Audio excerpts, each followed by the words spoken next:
They congratulated my wife at her father's funeral before his coffin hit the ground. 5 days later, she fired me in front of the board she thought she controlled. My son voted for my termination. My wife celebrated in my chair with my father-in-law's scotch. She had no idea what was coming Monday. My name is James Stratton. I'm 47 years old, and I've spent the last 23 years building something I thought would outlast me. Not just a company, a legacy. My father-in-law, Richard Hartley, founded Hartley Medical Systems back in 1981. Medical imaging equipment, diagnostic machinery, the kind of tech that sits in hospitals across 48 states.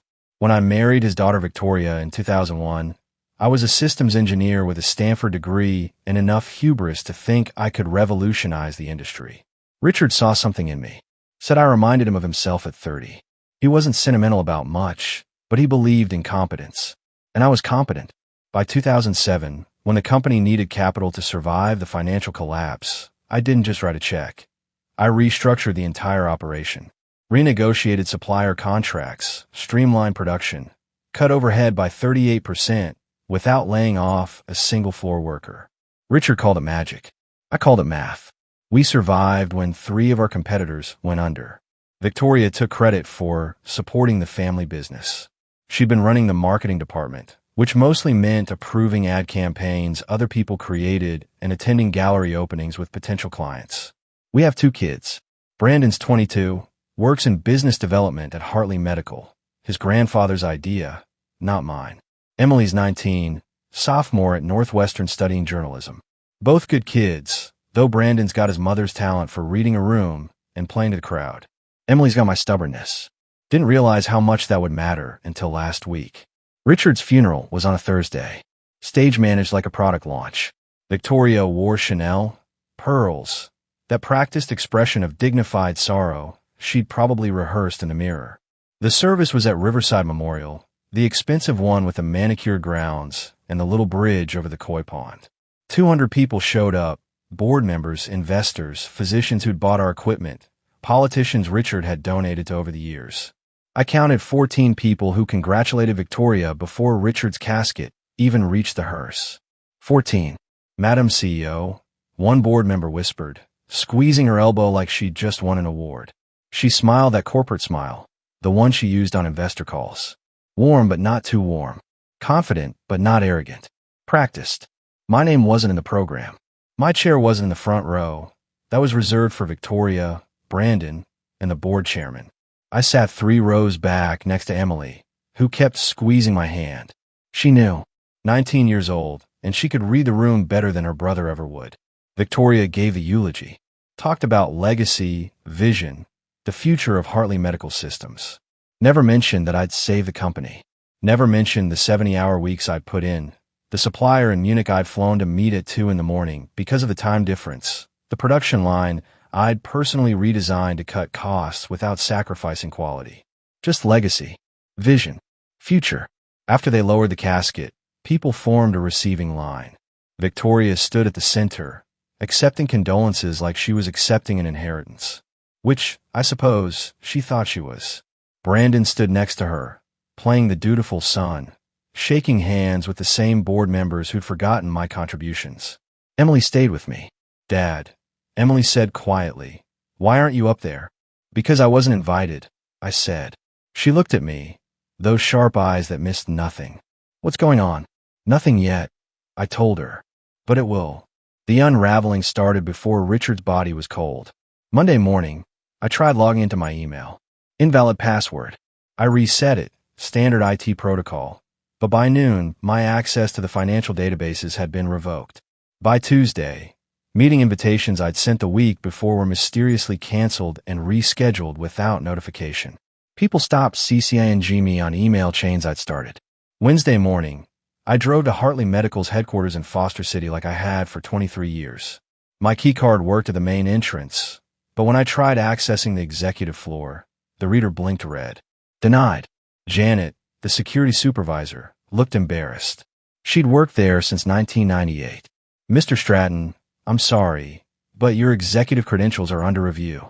IT says it's temporary, just during the transition. Transition to what? I asked her. She wouldn't meet my eyes. I don't have details, sir. but I can escort you upstairs if you need. I didn't need an escort in my own building, but I took it. Janet walked me to the elevator, swiped her card, pressed 5. The ride up was silent except for the mechanical hum. When the doors opened, I saw my office, the one I'd occupied since 2004, with the door open and 2 people inside boxing up files. I walked down the hall to the conference room, where our weekly operations meeting was supposed to be happening. Through the glass wall, I saw Victoria at the head of the table. My seat. Brandon sat to her right, taking notes. 8 other executives filled the remaining chairs. My chair wasn't there. They'd removed it. Victoria saw me through the glass. Our eyes met for maybe 3 seconds. Then she turned back to her presentation, gesturing to a slide I'd created last month about Q4 projections. She kept talking. Nobody looked at me. I stood there long enough to feel like a fool, then walked back to my office. The 2 people boxing files stopped when I entered. One was from HR, a kid named Derek who'd been hired 6 months ago. The other was Victoria's assistant, Melissa. Mr. Stratton, Derek said nervously, we're just consolidating some duplicate files for the transition. Those aren't duplicates, I said quietly. Those are originals. The supplier contracts from 2007 to 2012. The patent applications I filed personally. My research notes. Mrs. Stratton requested all executive materials be centralized, Melissa said. Not Victoria. Mrs. Stratton. I picked up a framed photo from my desk. Emily's high school graduation, for years ago. She was wearing her blue gown, holding her diploma, smiling at something I'd said. I put in my briefcase. You can have the rest, I told them. Thursday, they moved my parking spot. I'd had the same space for 15 years. 3rd row, spot 47, right near the south entrance. When I pulled in that morning, there was a Honda Civic in my spot and a new sign, Reserve V. Stratton. My new spot was on the 5th level of the garage. The one where the fluorescent lights flicker and the elevators always broken. I didn't complain. I just parked and walked down 5 flights of stairs. Friday morning, security couldn't find my badge credentials in the system. I'm sorry, Mr. Stratton, the guard said. Different guy, younger, didn't know me. You'll need to sign in as a visitor. I signed a clipboard. Visitor. In the company I'd saved. Monday morning came with the kind of silence that precedes storms. I wore a suit. The charcoal Tom Ford Victoria had bought me for our 20th anniversary, back when she still pretended we were partners. I arrived at Hartley Medical at 8:45 a.m., signed in as a visitor for the 5th consecutive day, and took the elevator to the executive floor. The conference room was already occupied. Through the glass walls, I could see the entire board of directors seated around the table. 9 people. Victoria sat at the head, Brandon her right. The chair opposite her, my old position during board meetings, was conspicuously empty. At 9:03 a.m., Victoria's assistant opened the door. Mr. Stratton, they're ready for you. I walked in. Nobody stood. Nobody shook my hand. The board chairman, Thomas Reeves, a man I played golf with for 15 years, gestured to the empty chair. James, please sit, Thomas said. His voice had that practiced gentleness people use before delivering bad news. I sat, looked around the table. Half these people owed their positions to recommendations I'd made. The CFO, Patricia Vaughn, wouldn't meet my eyes. The head of R&D, someone I'd personally mentored, studied his tablet like it contained the secrets of the universe. James, Thomas began, we appreciate everything you've contributed to Hartley Medical over the years. Your technical expertise has been invaluable. Past tense. Always a tell. However, he continued, given the recent organizational restructuring and strategic realignment under Victoria's leadership, the board has made the difficult decision to terminate your position, effective immediately. The room went silent. I counted to 5 in my head. Let the moment breathe. Then I smiled. Not a big smile, just enough to make Thomas's left eye twitch. Of course, I said. I understand completely. Victoria's expression flickered. She'd been expecting something else. Anger, maybe. Pleading. Definitely not agreement. Your severance package is quite generous, Patricia said quickly, sliding a folder across the table. 6 months' salary, continued health benefits for a year, and full vesting of your retirement account. I didn't touch the folder. That's very thoughtful. We'll need your building access credentials and any company property returned by end of business today, Thomas added. Absolutely, I said. I'll have everything to security by noon. Brandon shifted in his seat. He looked uncomfortable, like he was watching something he didn't fully understand. Good. He should be uncomfortable. Is there anything you'd like to say? Victoria asked. Her voice was cool, controlled. CEO voice. I stood slowly, buttoned my suit jacket. Just one thing. Everyone leaned forward slightly. Waiting. Thank you for the opportunity, I said. It's been educational. I walked out before anyone could respond. Didn't slam the door. Didn't look back. Just walked to the elevator, pressed the button, and descended. In my car, my phone buzzed. Text from Emily. Dad, Brandon just texted me. Said they fired you. Are you okay? I typed back, fine. Monday will be interesting. She responded immediately. What happens Monday? Justice, I wrote. But first, I need to pack my office. I went back inside, collected my personal items methodically. The photo of Emily. A paperweight Douglas had given me. A polished piece of titanium from our first successful prototype. My MIT diploma. Nothing else belonged to me anyway. The office felt small or empty. Or maybe I just outgrown it. By 11:47 a.m., I was done. Left my access badge on the desk, my company laptop, my parking pass. Walked out carrying a single cardboard box. The receptionist, Martha, had tears in her eyes. Mr. Stratton, this isn't right. It's exactly right, I told her. Trust me. The house was too quiet when I got home. Victoria's Mercedes wasn't in the driveway. She was still at the office, probably celebrating. But her presence lingered. Fresh flowers in the foyer, the kind she only bought for special occasions. A bottle of Macallan 25 on the bar cart, half empty.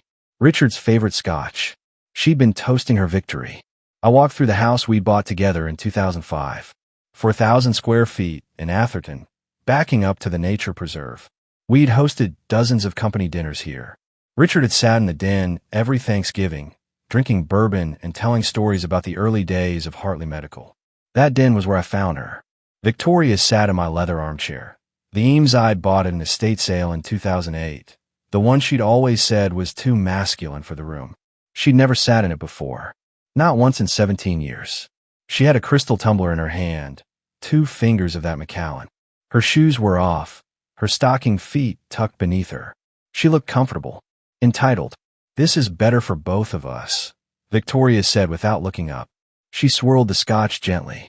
You'll be happier outside the corporate structure. You were never really management material.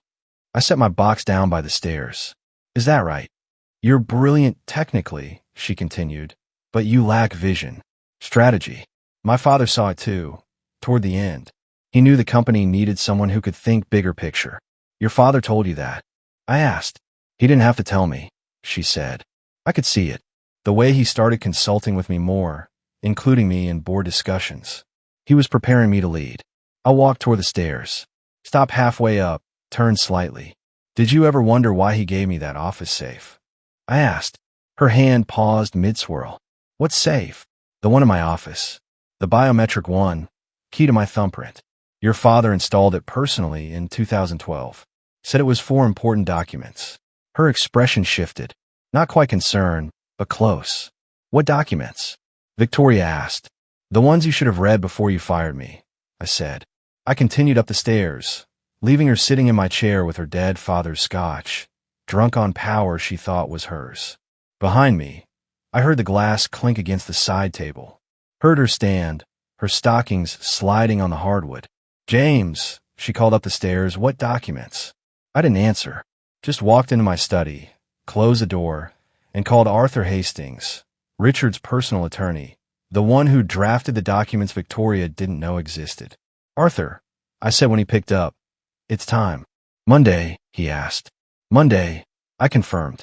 9 a.m. sharp. Sunday evening, I met Arthur Hastings at his private office in Palo Alto. The building was one of those restored Victorians tucked between the glass towers and tech startups.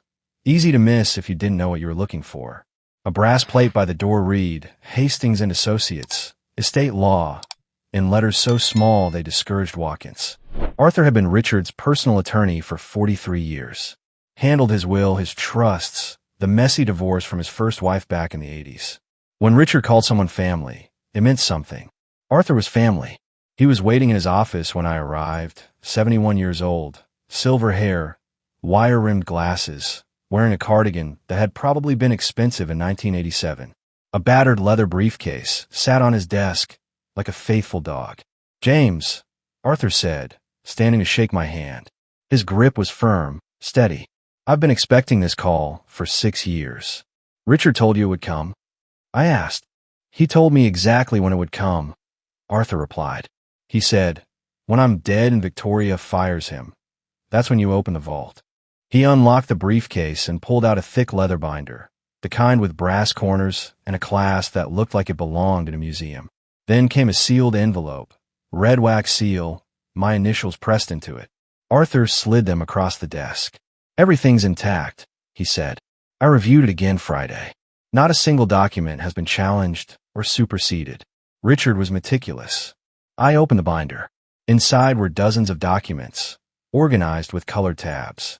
Transfer agreements, equity purchase contracts. Some dated back to 2007, others more recent. All signed, notarized, witnessed. "The foundational equity transfer," Arthur said, tapping the first section. "When Hartley Medical needed capital in 2007, you provided $12 million. Richard structured it as a stock purchase, not a loan.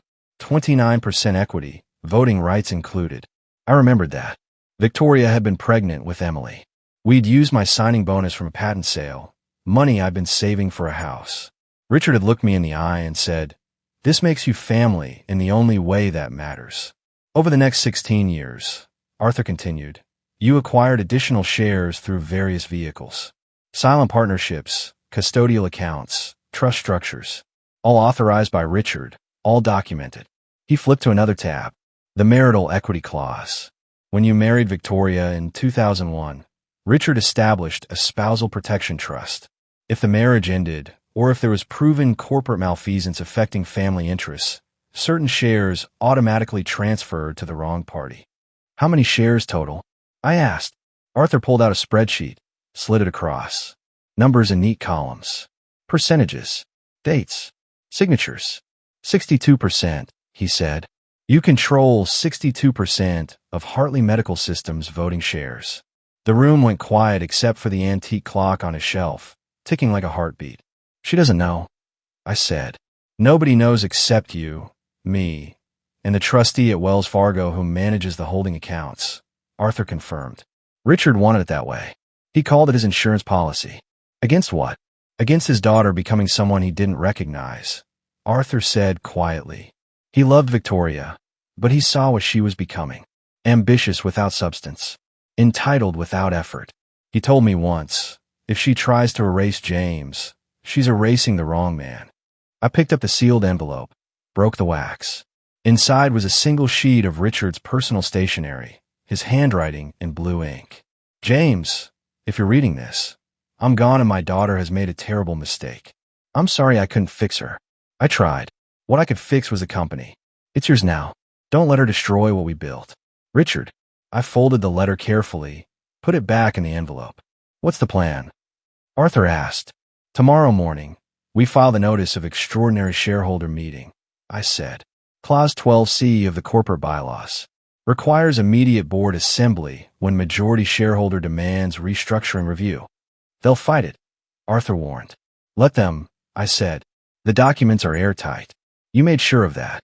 Arthur smiled, the first genuine expression I'd seen from him. "Your father-in-law didn't hire me for my personality. He hired me because I don't lose." We spent the next 2 hours reviewing every document, every signature, every contingency. By the time I left, it was past midnight. The city lights blinked below like a circuit board powering up for battle. I texted Emily. "Tomorrow changes everything." She replied instantly. "Good. Mom's been impossible since the funeral. She's about to get worse." I typed. "Then she's about to get quiet." At exactly 9:01 a.m. Monday morning, the email landed in every board member's inbox simultaneously. Subject line, "Notice of Extraordinary Shareholder Meeting, Clause 12C. I wasn't there to see their faces, but Arthur had described what would happen. The initial confusion. The second read, slower this time. The realization. The email was surgical. To the Board of Directors of Hartley Medical Systems. Per Clause 12C of the Corporate Bylaws, as amended 2012, The undersigned majority shareholder hereby demands an extraordinary meeting to address the following. 1. Immediate dissolution of current executive appointments. 2. Review of all equity distributions and voting rights. 3. Restructuring of board composition and leadership. Meeting convened today, Monday, December 9th, 12 p.m., Executive Boardroom. Attendance is mandatory per shareholder rights. Regards, James Stratton, majority shareholder, Hartley Medical Systems. The attachments were worse. 12 PDF files, each one a legal landmine. Stock transfer agreements. Equity purchase contracts. The trust documentation showing my 62% controlling stake. Notarized, witnessed, dated, unimpeachable. At 9:07, my phone started ringing. Victoria. I didn't answer. At 9:12, Thomas Reeves called. I let go to voicemail. At 9:18, Patricia Vaughn texted, James, we need to talk. This can't be legitimate. I texted back, see you at noon. Arthur called at 9:23. The CFO just contacted me demanding verification. I sent her the Wells Fargo trust statements and the original transfer agreements from 2007. She hung up without saying goodbye. How long until Victoria calls you? I asked. She already did. 3 times. I didn't answer. At 9:31, Emily called. Dad, Brandon just showed up at my apartment. He's freaking out. Says you're trying to steal the company. I'm not stealing anything, I said. I'm taking back what's mine. He says Mom's having a breakdown, throwing things in her office. Emily, I need you to trust me. Can you do that? Silence for a moment. Then, I've always trusted you, Dad. You're the only one who's never lied to me. At 10:15, bonded couriers arrived at Hartley Medical Headquarters with physical copies of the notification. Black folders, premium paper, the kind that says this is not negotiable. One for each board member. Hand-delivered, signed receipts required. The receptionist, Martha, told me later that Victoria intercepted hers in the lobby. Open it right there, standing by the artificial ficus tree. Read the first page, then the second. Her face went from confusion to pale recognition. Is this legal? Victoria had asked Martha, as if the receptionist would know. Martha had shrugged. Ma'am, I just answer phones. At 11:03, Victoria's attorney called Arthur. Demanded to know where the shares came from, who authorized the transfers, whether there were any procedural violations. Arthur's response was a masterpiece of legal brevity. Every document was executed by Richard Hartley personally, filed with appropriate regulatory bodies, and held in trust per California corporate law. If you'd like to challenge their validity, I'll see you in court. Otherwise, see you at noon. At 11:47, I arrived at Hartley Medical. Walked through the front entrance. Martha's eyes went wide. Mr. Stratton, she said softly. Should I? No visitor badge today, Martha, I said. Not anymore. I took the elevator to the 5th floor. The executive boardroom doors were closed, but I could see shapes moving inside through the frosted glass. All of them. Every board member. Victoria at the head of the table, phone pressed to her ear, gesturing frantically. I checked my watch. 11:53. At exactly noon, I opened the doors and walked in. The boardroom went silent. 12 people, one empty chair at the head of the table where Victoria stood, and me in the doorway. I didn't raise my voice. Didn't need to. This meeting violates every corporate governance protocol, Victoria said, her voice sharp but controlled. I'm still the acting CEO. No vote can proceed without proper notice and board approval. Margaret Vickers, the trust administrator Richard had hired in 2010, sat at the far end of the table. She was 67, silver hair pulled back tight, reading glasses on a chain. She'd administered the Hartley Family Trust for 14 years and had exactly zero tolerance for nonsense. He holds controlling interest, Margaret said without looking up from the documents in front of her. Per Clause 12C, this meeting is valid. Victoria's hands gripped the back of the chair. That's impossible. The ownership structure is a matter of public record with the SEC, Margaret interrupted. James Stratton owns 62% of voting shares. Has since 2019 when the final trust transfer executed. You own 18% through inheritance. Your son Brandon owns 6%, gifted by his grandfather. Emily owns 7%. The remaining 7% is distributed among non-voting preferred shareholders. Brandon went pale. He'd been scribbling notes on his tablet, but his hand had frozen mid-word. Thomas Reeves cleared his throat. James, surely we can discuss this privately. Come to some kind of arrangement. All in favor of the motion to restructure current executive leadership, Margaret said, cutting him off, in accordance with majority shareholder authority. Nobody moved. The silence stretched like wire about to snap. This is a vote, Margaret continued. Raise your hand if you support the restructuring motion. Patricia Vaughn raised her hand first, then the head of R&D, then 3 others in quick succession. One by one, hands went up. Even Thomas, after a long pause, lifted his hand slowly. Victoria's mouth opened slightly, but no sound came out. She looked around the table at people who'd toasted her appointment 6 days ago. Every single one had their hand raised. Unanimous, Margaret said, making a note. The motion carries. Victoria Stratton is removed from the position of CEO, effective immediately. All interim executive appointments are revoked pending review. This is insane. Victoria finally found her voice. You can't just. I can, I said quietly. And I did. Brandon stood up abruptly, his chair scraping against the floor. Dad, what are you doing? What your grandfather wanted me to do, I said. What I should have done years ago. You don't even work here anymore, Victoria said, and I could hear the desperation creeping into her tone. I never stopped working here, I corrected. I just stopped pretending you were in charge. Margaret slid a folder across the table toward me. Sign here, Mr. Stratton. These documents formalize your position as chairman and CEO. I walked to the table, took the pen she offered, signed my name on 3 separate pages. The pen made the only sound in the room, scratching across premium paper like a judge's gavel. When I looked up, Victoria was staring at me with an expression I'd never seen before. Not anger exactly. Something closer to disbelief. Like she just discovered gravity worked differently than she thought. The board will reconvene Wednesday at 9 a.m., I said. Patricia, I'll need a full financial review by tomorrow. Thomas, audit the last 6 months of executive decisions. Everyone else, your positions are secure pending performance review. I looked at Victoria.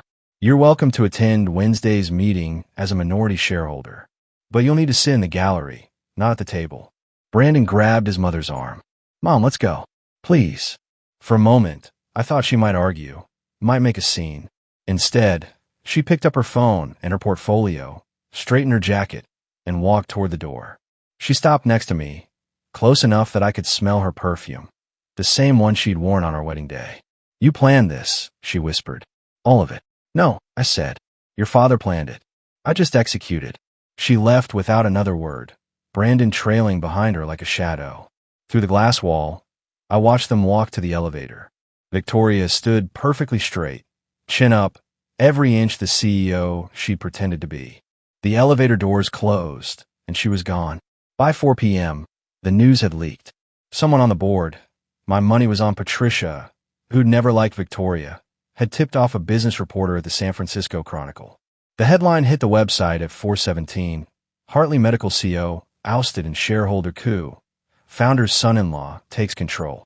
The article was surprisingly accurate. Mentioned the emergency board meeting, the 62% ownership stake, Victoria's removal. What made it viral was the final paragraph. A quote from an unnamed source describing Victoria's termination of me 5 days earlier as the most expensive mistake in Bay Area corporate history. By 4:30, the story had been picked up by TechCrunch and Business Insider. By 5, it was trending on LinkedIn. Someone found our wedding photo. Victoria in that dress she'd spent $18,000 on, me in a rented tux that didn't quite fit. The caption, guess who really married into money? My phone started buzzing around 5:15. Texts from former colleagues, investors, people I hadn't talked to in years. Most were congratulatory. A few were clearly fishing for inside information. Emily called at 5:42. Dad, it's everywhere. Brandon's losing his mind. Mom locked herself in her office and won't talk to anyone. How are you doing? I asked her. I'm good, Emily said, and I could hear the smile in her voice. Actually, I'm really good. Grandpa always said you were the smartest person in the room. Guess he wasn't kidding. Your mother made her choice, Emily interrupted. I made mine too. I'm proud of you, Dad. That hit harder than I expected. Thank you, sweetheart. There's something you should know, Emily said. Brandon showed me a memo Mom wrote 6 months ago. She was planning to force you out even before Grandpa died. Had the whole strategy mapped out. 6 months. While Richard was still alive, fighting cancer, Victoria had been planning my removal. Where did Brandon get the memo? I asked. He found it in Mom's office after the board meeting. He's really shaken up, Dad. I think he's starting to realize what she is. At 6:03, Victoria's attorney, a sharp-dressed shark named Preston Hale, sent Arthur a cease and desist letter demanding we retract all slanderous claims and restore Victoria to her position. Arthur responded with a single-sentence email. See you in court, counselor. Bring documentation. The real damage started showing up around 7 p.m. A tech blogger who specialized in corporate drama had somehow obtained an internal email Victoria sent 3 months ago. Subject line, Operational Efficiency Review. In it, she described me as legacy overhead and suggested my technical contributions, while historically significant, no longer align with our strategic vision. Legacy overhead. The man who'd saved the company was overhead. The blogger ran it with the headline, How to Insult Your Majority Shareholder, a case study in corporate stupidity. It got worse. At 7:34, someone leaked a recording from the board meeting where Victoria had fired me. I don't know who recorded it, probably someone's phone under the table, but the audio quality was clear enough. Victoria's voice, cold and corporate. We're terminating your position, effective immediately. Then my response, calm, measured, almost amused. Of course. I understand completely. Monday will be interesting. That clip went viral. By 8 p.m., it had 500,000 views on Twitter. People were making memes. Monday will be interesting became an instant catchphrase for unexpected revenge. At 8:47, my phone rang. Unknown number. I almost didn't answer, but something made me pick up. Mr. Stratton. A woman's voice, professional but warm. This is Jennifer Cole from 60 Minutes. We'd love to talk to you about doing a segment on corporate governance and family businesses. Would you be interested? Not at this time, I said. But thank you. If you change your mind. I won't, I said, and hung up. The house was quiet when I got home at 9:30. Victoria's car was gone. Her closet was half empty. She'd taken clothes, toiletries, her jewelry box, left everything else. There was a note on the kitchen counter, her handwriting sharp and angry. This isn't over. I crumpled it up, threw in the trash. My phone buzzed. Text from Emily. Mom's at the Four Seasons. Brandon's with her. I'm staying at Sarah's place tonight. Are you okay? I texted back. I'm fine. Get some rest. Tomorrow's going to be busy. I poured myself 2 fingers of the Macallan, the bottle Victoria had been drinking from, and sat in my chair. My chair in my house, in my company. The silence felt like victory. Wednesday's board meeting started at 9 a.m. sharp.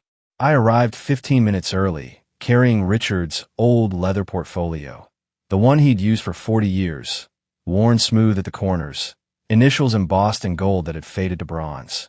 The boardroom felt different now. My name was on the door placard. Chairman and CEO. The chair at the head of the table was mine, not by theft, but by documentation older than Victoria's ambitions. Patricia had the financial review ready.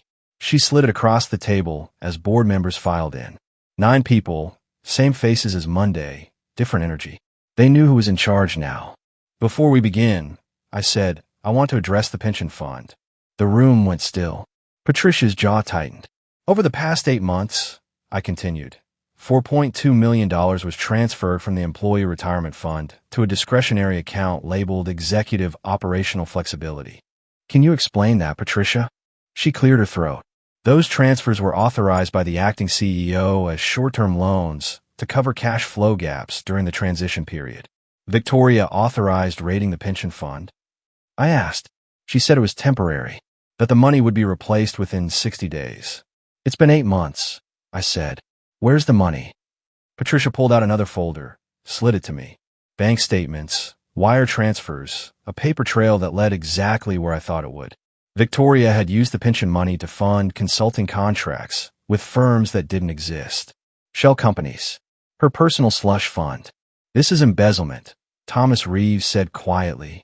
This is federal fraud, I corrected. And every person in this room who knew about it shares liability. I didn't know, Patricia said quickly. I found out Monday when I started the audit. I was going to report it. Were you? I asked. Or were you going to bury it like you buried the other irregularities? Her face went pale. I'm not. You're suspended, I said. Effective now, pending a full investigation. If you cooperated with Victoria's fraud, even passively, you're done. I looked around the table. Anyone else want to confess before the SEC gets here?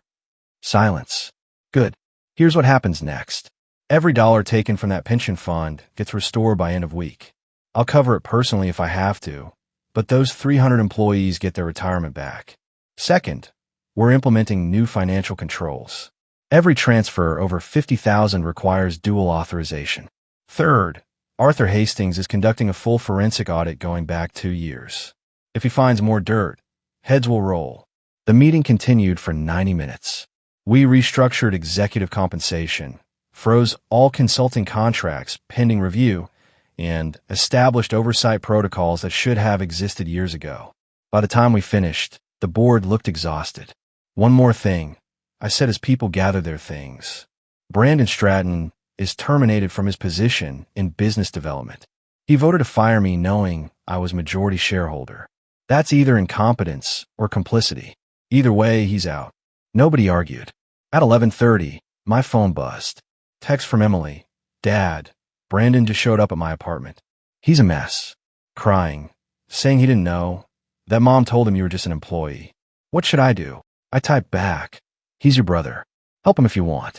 But he made his choice. He'll have to live with it. 3 dots appeared, then disappeared.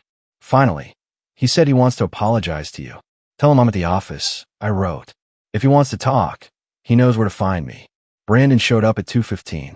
Martha called from reception. Mr. Stratton, your son is here. Should I send him up? Give me 5 minutes, I said. Then yes. I sat behind Richard's old desk, my desk now, and waited. When Brandon walked in, he looked like he hadn't slept. Red eyes, rumpled shirt, the kind of beaten-down posture that comes from realizing you backed the wrong horse. Dad, he said, standing in the doorway like he wasn't sure he was allowed in. Sit, I said, not unkindly. He sat, hands clasped between his knees, staring at the floor. I didn't know, Brandon said quietly. About the shares, about Grandpa's plan, about any of it. Mom said you were just technical staff, that Grandpa was grooming me to take over eventually. She said firing you was necessary for the company's future. And you believed her, I said. She's my mother, he said, looking up. Why wouldn't I believe her? Because you're 22 years old, not 12, I said. Because you've worked here for 3 years, and you've seen how this company operates.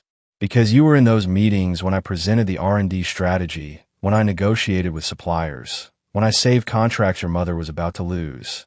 You saw all of it, Brandon. You just chose not to see. He wiped his eyes with the back of his hand. I'm sorry. Sorry doesn't restore the pension fund, I said. Sorry doesn't undo voting to fire your own father. Sorry is just a word people use when the consequences show up. I know, he whispered. I leaned back in my chair, studied my son. He looked so much like Victoria. Same bone structure, same way of carrying himself. But there was something of Richard in there too. Maybe something worth salvaging. Here's what's going to happen, I said. You're fired from Hartley Medical. That's not negotiable. What you do next is up to you. You can run back to your mother. Let her convince you I'm the villain. Spend the rest of your life blaming me for ruining her coronation. Or you can grow up, learn from this, and figure out what kind of man you want to be. What would Grandpa want me to do? Brandon asked. Your grandfather would tell you that character isn't inherited, I said. It's built, one decision at a time, starting with whether you walk out of here blaming everyone else or accepting that you made a mistake. Brandon stood slowly. Can I call you sometime? Not about work. Just as my dad. You've always been able to do that, I said. You just have to decide if you want to. He nodded, turned toward the door, stopped halfway. Mom's planning something. I don't know what, but she's been on the phone with lawyers all week. She told Tyler that you haven't won yet. Thanks for the warning, I said. After he left, I sat alone in the quiet office. Outside, the sun was setting over Foster City, painting the sky in shades of orange and purple. Richard used to say that sunset was the best time to make decisions, when the day's noise had faded and you could think clearly. My phone buzzed. Text from Arthur. Victoria's attorney filed an injunction. trying to freeze all corporate decisions pending ownership dispute. Judge threw it out. Said the documentation is too solid to challenge. She's got nothing left. I didn't respond. Just watched the sun slip below the horizon and felt something I hadn't felt in months. Peace. The legacy dinner was my idea. Not a celebration. Richard would have hated that. Just a quiet gathering of the people who'd built Hartley Medical before it became a brand, back when it was just an idea in a workshop in San Mateo. We held it at the Rosewood Hotel in Menlo Park, private dining room, 60 people. Engineers who'd worked the first production line. The sales rep who'd landed our first hospital contract in 1984. The regulatory specialist who'd gotten our imaging system FDA approved when everyone said it was impossible. Richard's original investors, the ones who believed in him when medical equipment meant bedpans and thermometers, not diagnostic machinery that saved lives. I didn't invite Victoria. She wasn't on the guest list because she'd never been part of the building, only the taking. The room was warm, understated. String quartet playing something classical, but not stuffy. Linen tablecloths, simple flower arrangements, the kind of evening Richard would have approved of. No press, no photographers, no performance. Just the right people saying the right things. I stood to speak around 8:30, after dinner, but before dessert. The room quieted. Richard Hartley built something that mattered, I said. Not because it made money, though it did, but because it solved problems. When a hospital in Des Moines needed imaging equipment they could afford, Richard made it affordable. When a clinic in rural Montana needed parts, Richard made sure they got them. He didn't build this company for legacy. He built it because people needed what we made. I looked around the room. Gray hair, lined faces, people who remembered when success meant shipping 5 units in a month instead of 500. Some people inherit titles. I continued. Others inherit responsibility. Richard knew the difference. That's why he trusted the company to people who understood what building actually means. Not the marketing, not the brand positioning, not the quarterly earnings calls. The work. The actual work. Quiet applause. Genuine and warm. These weren't people who clapped for performance. They clapped for truth. After the speech, I worked the room. Shook hands. Heard stories about Richard I'd never heard. The engineer who remembered Richard personally rewiring a prototype at 2 a.m. because the contractor had done it wrong. The accountant who recalled Richard taking a pay cut during the recession so they wouldn't have to lay off assembly workers. Your father-in-law was the real deal, one of the original investors told me. Rare breed. Cared more about the work than the credit. I'm glad he trusted you with this. So am I said. At 9:40, I stepped outside for air. The hotel's garden was quiet, just the sound of water from a fountain and the distant hum of traffic on 101. I loosened my tie, breathed in the cool November air. Dad, I turned. Emily stood in the doorway, backlit by the warm glow from inside. I thought you were at school, I said.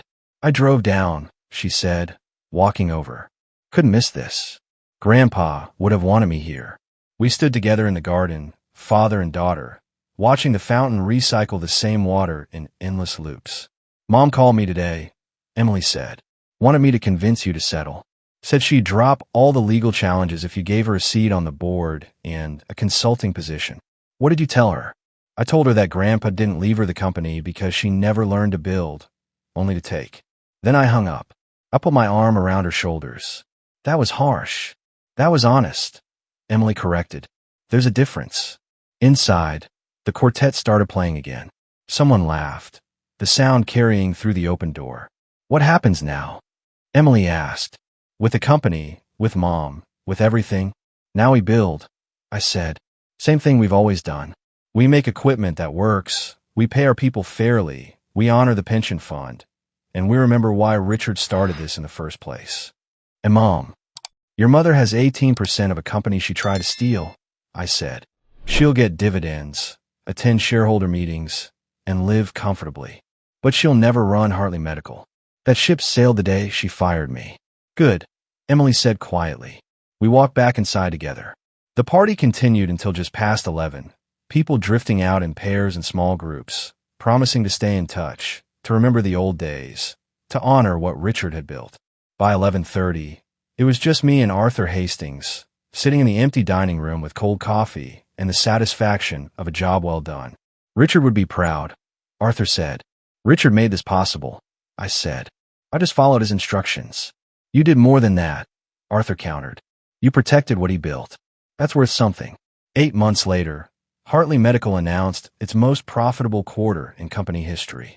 We'd restored the pension fund, renegotiated supplier contracts, and landed 2 major hospital networks. Brandon had enrolled in a graduate program at Berkeley, studying business ethics of all things. He called every Sunday. We were working on it. Victoria settled in Santa Barbara, consulting for medical startups, using her maiden name professionally. Hartley Consulting. She tried to build her own legacy, separate from the company she'd lost. I heard she was moderately successful. I didn't follow too closely. Emily finished her journalism degree and joined the company's communications department. Not because I gave her the job, but because she earned it. Richard would have liked that. Sometimes late at night in my office, I'd sit in the chair Richard had used and think about the choice he'd made all those years ago. Trusting me with his company instead of his daughter. Building protections she never knew existed. Planning for a future where competence mattered more than blood. He'd seen something in me I hadn't seen in myself. Or maybe he'd just seen Victoria clearly and made the only choice that made sense. Either way, Hartley Medical System survived. Not because of a name or a legacy or an inheritance. Because of the work. The actual work. And that, I thought, was exactly how Richard would have wanted it.